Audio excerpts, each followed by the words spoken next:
Throughout the journey of life, we encounter struggles that prevent us from reaching our fullest potential. But this does not have to become our reality. Join me as your goal achievement strategist on a life changing journey as I talk with various guests on how to experience breakthrough and obtain massive success in the 8 dimensions of life.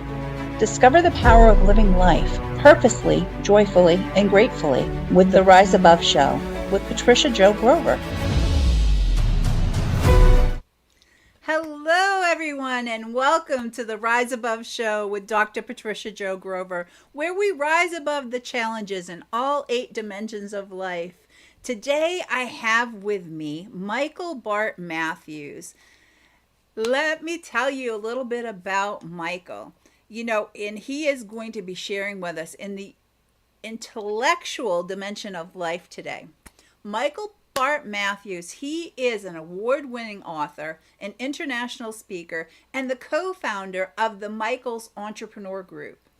He also has We Create Books Publishing, and he does that along with his wife and business partner, Robbie S. Downs. Their tagline is, "Get your book out of your head so you can get it published and read."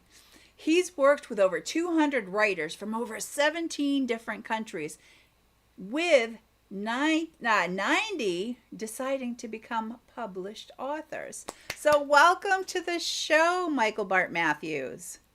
Thank you, Dr. Grover. It's a plum pleasing pleasure to be here with you today, as Les Brown has coined those words. Love it, love it, love it. Oh my goodness. So Michael, and well, actually, I'm excited to say that the one of the books that I've contributed to, I think the last one that I've done I've written 3 books of my own, and I've contributed to 6 books. And actually, so the one that I did with you is still, that's that 6th book waiting to come out. So I'll let you talk about that in a little bit, but it is so exciting. It is so exciting. But right now I have a segment of my show that I really find very powerful. So it's "This Grammy doesn't knit, she cliches." But what I mean by that is the words that we use are so powerful. Words that we use to others when talking with them, or even words that we use with ourselves. So my question to you, Michael, is, when you were a child, was there a phrase or something that somebody said to you as a child that may have affected you either negatively or positively? Well, I'll go the negative route because a lot of people don't want to talk about the negative things that happen to them. But I like, through every adversity, there's a seed of greatness. The negative thought outside of my home, not inside of my home, it was positive. Outside of my home, the people would say, "You will never amount to anything." And do you know how that would affect a person in elementary school? The mindset of a little child hearing that consistently from strangers, total strangers. And some of the teachers we even had back in the day would even say that to us. So I made it a point that I was going to make something out of my life. At that point, I didn't know what, but I knew I was going to make something out of my life, because I was bent on turning that adversity into some greatness, even though I didn't know what that term meant then as a young person. I just knew it was more for me. Oh, fantastic. I am so glad that you were willing to share that with us. But again, and you've heard people say that to other people, right? And it can be so detrimental. So it can affect a child in a negative way, and they may not even realize that it even followed them through adulthood, and until you get there and realize that. So I'm so glad. I'm so glad that you wanted to prove them wrong. With everything that you've done, you've done so many fantastic things. So kudos to that. Again, it is a testament to you as a person, and what it is, and the greatness, and the great man that you have become. I actually just I was just at an event out in Las Vegas with your wife, and I said, between you and the another gentleman that was there, and how the relationships that you have with your wives and how supportive you are, I said you two ought to get together and do how to be a man classes for some men and how to treat their women. So I just had to share that because you are fantastic. You're so fantastic.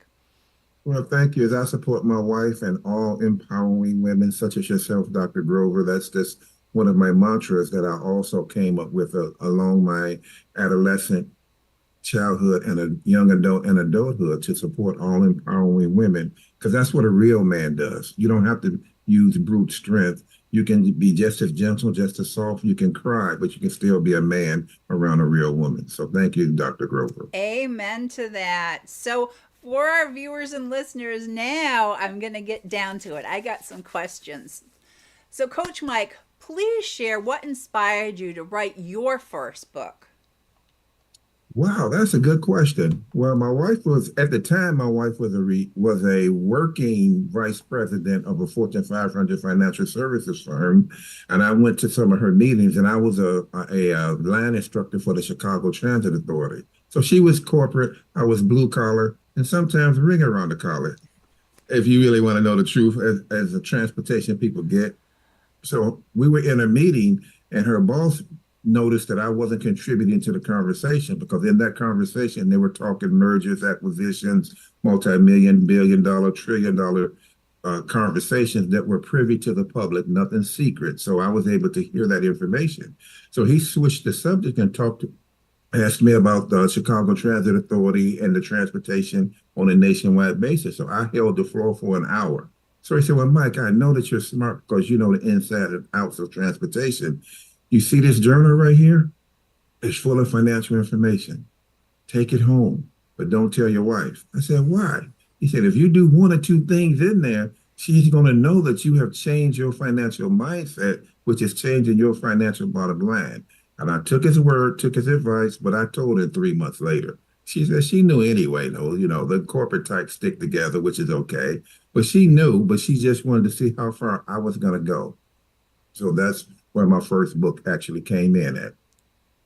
Oh my goodness. Again, the stories that are written and created in books go along with the stories in our lives. And that's definitely that's a story behind how it happened.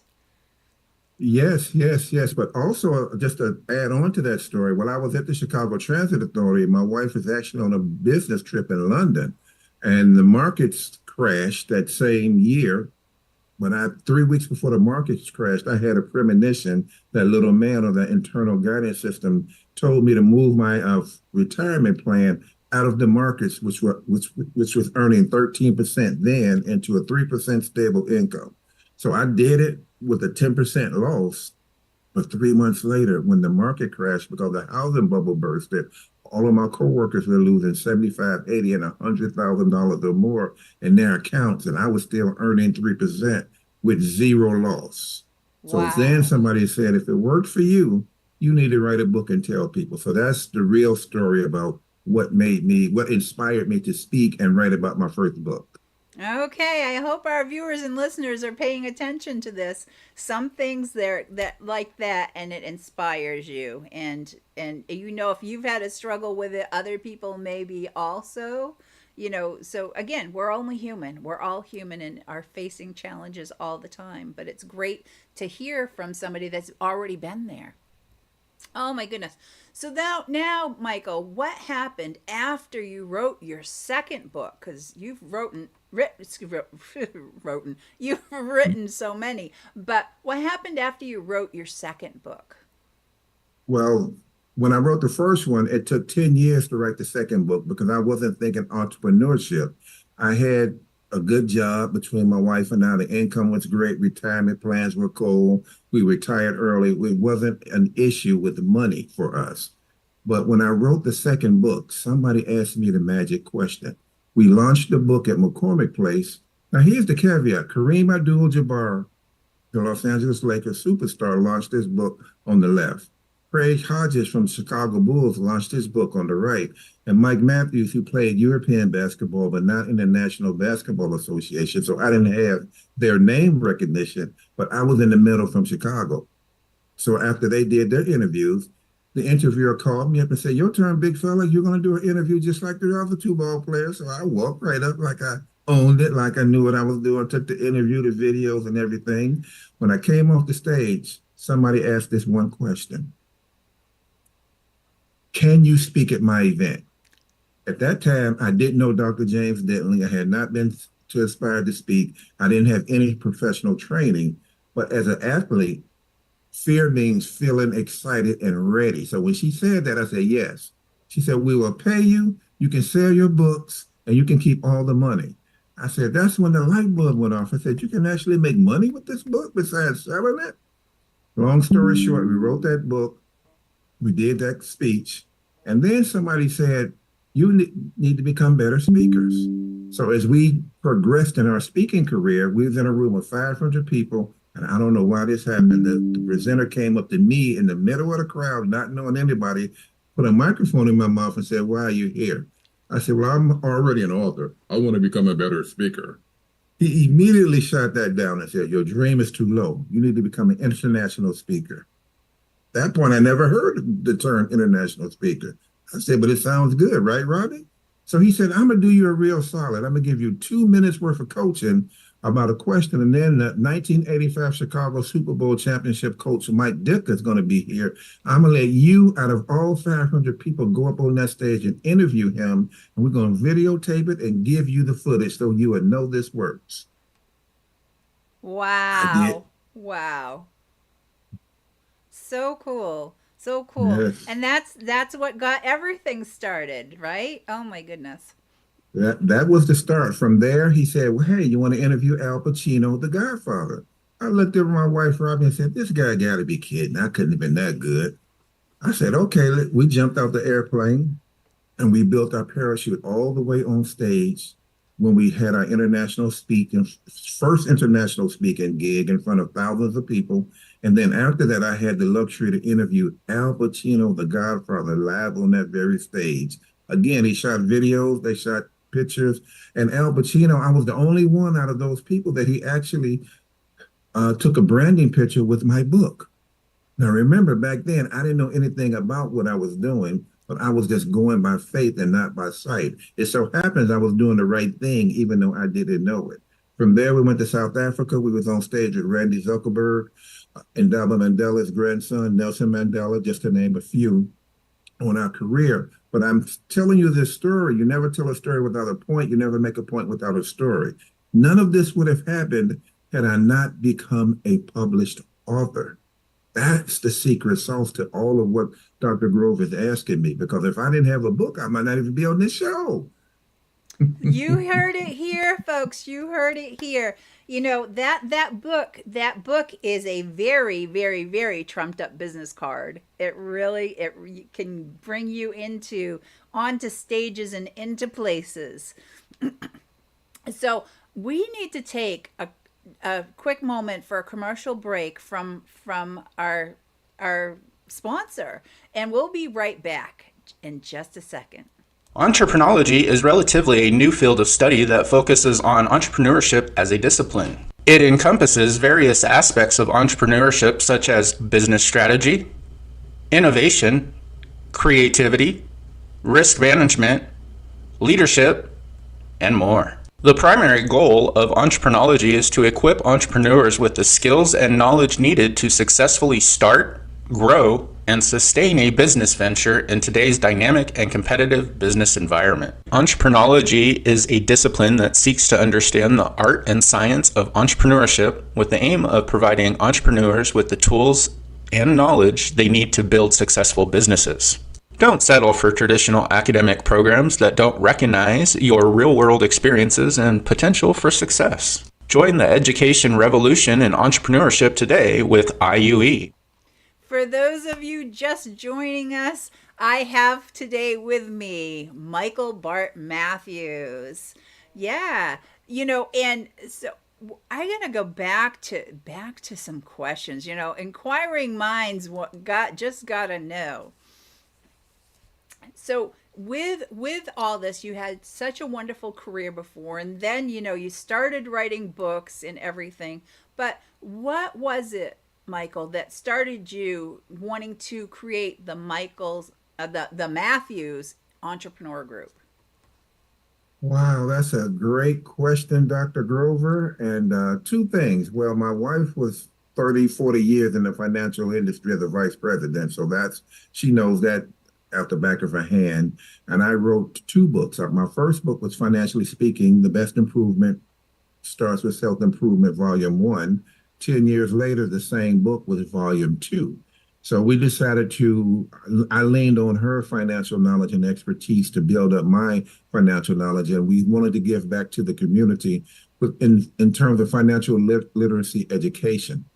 So that's how we started out making our financial programs, financial literature in books and tapes and courses, online courses, master classes. So that's exactly how we started out because it kept Robbie in her professional lane for her experience within the 40 years. And it brought people like me who had to go left brain because you have to know the numbers regardless of your profession. But when you go all the way left brain, you need a coach or a mentor. Man, at the beginning happened to be my wife, but that was her forte.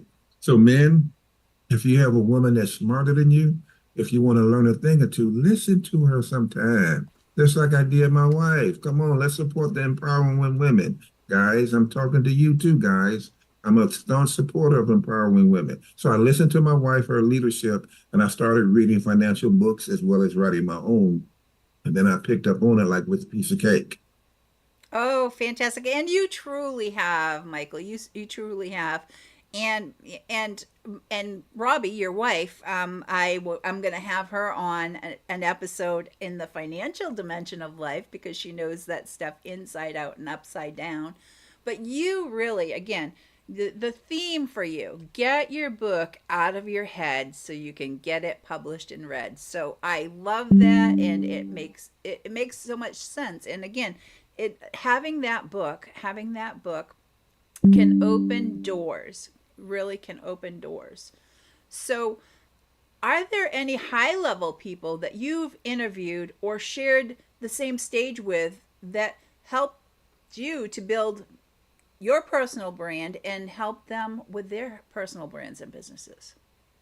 Oh, sure. In no specific order, because I've met over 60 to 75 high level people from A-list actors, from my athletic world, from my professional athletic career. I can name professional athletes, I can name professional actors. So let me just name a few. I'll start off in the literary world with Mark Victor Hansen and Jack Canfield, who wrote Chicken Soup for the Soul. I was graced enough to sit in front of them and learn a lot of their literary journeys and skills that helped me to become the person I am, along with another empowering sister named Sharon Lecter, who wrote Think and Grow Rich for Women. She wrote Outwitting the Devil, and she wrote Robert Kiyosaki's Rich Dad, Poor Dad book. So I learned a lot from Sister Sharon Lecter as well. And then there's I got a couple lists here of Forbes Riley, the $2 billion plus home shopping network queen. She's back and forth, up and down with the business that she knows. Les Brown, and then last but not least, Sir Dr. James Dentley and Baroness Kara Scott Dentley, who has opened up so many doors, not only for myself and not only for Dr. Grover, but those who want to walk through the doors and listen, learn, and apply to the help, training, and assistance, and make ourselves a better person from within. So when it comes out, we're helping and serving other people to become better as well.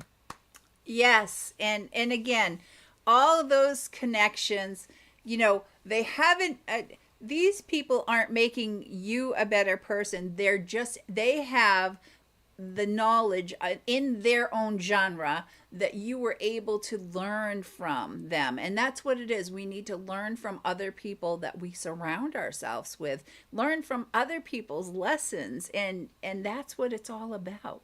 And when you are lucky enough to be with those people in events or in whatever type of relationship, whether they're your coach or if you're attending and you're networking at an event with them, it's to pick up whatever it is, because success leaves clues. And when you see those clues, it's when you change the way you look at things, the things you look at change. A good example, if my way could get me where I wanted to go, I would already be there. right? Amen. So when you get to a higher and they're no better than our faith, our desire, and our persistence toward the things that we want. And I'll give Baroness Kara Scott Dentley and Sir Dr. Dentley that credit because they have opened up doors for so many people. I've been on the side of the doors and I've watched other people that he does this, they both do the same thing.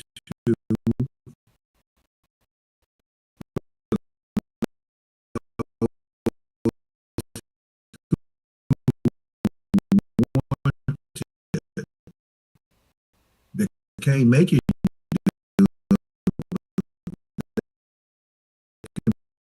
put position have the thing we be Yeah, everyone's favorite world is Michael Bart Mathews' 52 Shades of Inspiration. I absolutely love this book. Do you happen to have a copy right there, Michael? I took it. Have anything that's in that book that you have memorized? Because there's lots of poems and sayings in that book. So do you have one that you can share with everyone? Well, I love the one about the tortoise and the hare. And I wrote 52 poems. Let me explain it really quick. I wrote 52 poems for one poem a week. Then I wrote some things to do, and then I shared what the poem meant to me. And I asked the readers to come up with what the poem means to you, because everybody reads it has a different conceptualization of what the poem means. But the tortoise and the hare poem means it doesn't matter if you're the tortoise or it doesn't matter if you're the hare, as long as you cross the finish line, and that's what's most important. But one of my go-to poems is choose a wish, find a dream, pick a shooting star. Let your hopes and spirits soar high and free and far. Reach for the unreachable, then stretch to touch the sky. No dream you treasure is too far away and high. Believe in the impossible, then work and try and do. For those of you who dare to dream, you can make your dreams come true. Woo! I love it. I love it. Oh my goodness. Okay, so Michael, I hope our viewers and listeners are taking notes and really, really soaking some things in here. But can you tell everybody what your website is, your web address?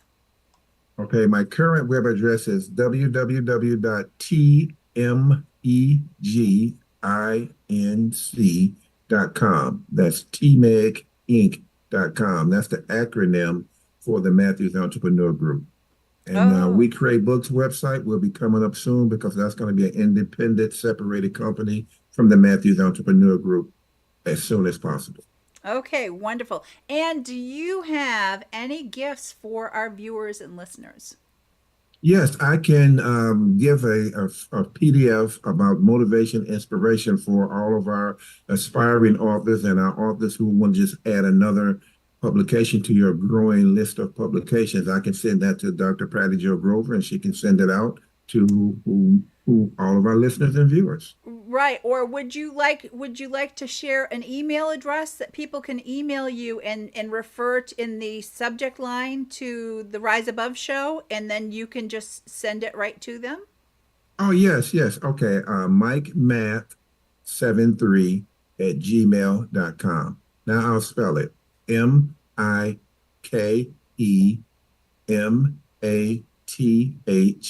73 at gmail.com. Put subject line free gift from the Patty Jo Grover show, and I'll email it to you. Fantastic. Thank you. That's a wonderful gift for our viewers and listeners, Michael. Thank you. Thank It's you so much. it's been so nice having you. So for everyone, I also have a free gift. If you text the word growth, GROWTH, to 26786, or if you're outside the continental US, just again text growth to 1-866-926 4020, and you will have journaling prompts come to you for the next 30 days. So when you do it, the prompts start coming the following day after.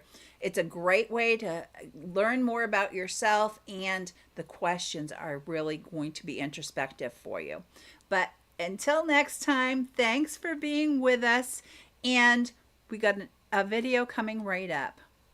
Have a wonderful day. I'm so glad you joined us for today's episode of the Rise Above Show. Life really isn't a problem to be solved, as it is a mystery to be lived. And we need to learn to live it to its fullest potential, living outside the box, not putting ourselves in that box or allowing other people to put us in there and keep us in there. There is no such thing as a box.